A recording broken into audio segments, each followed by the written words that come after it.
We're standing in front of one of the most prominent gates in Jerusalem, not so much because of its size, but because of its biblical significance. This is the gate where the Jews would come up from all quarters as they came during the feast times, especially during the time of Passover.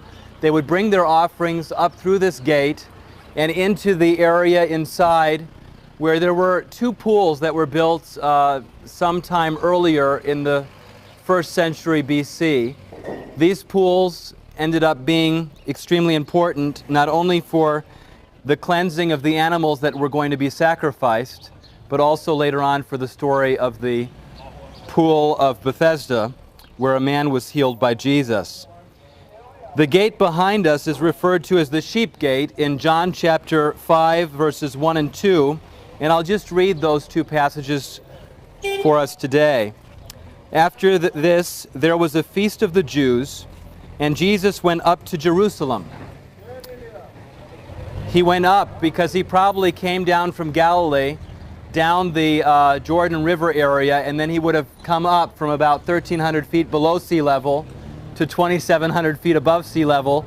Quite a vertical drop in a very short period of time, so it refers to him coming up to Jerusalem.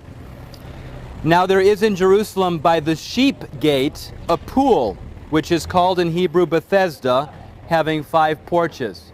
So Jesus would have come up. He would have come over the Mount of Olives probably from his friends in Bethany, where he probably stopped to see Mary and Martha and Lazarus. He would have come up to this particular area here and walked through this gate right here called the Sheep's Gate.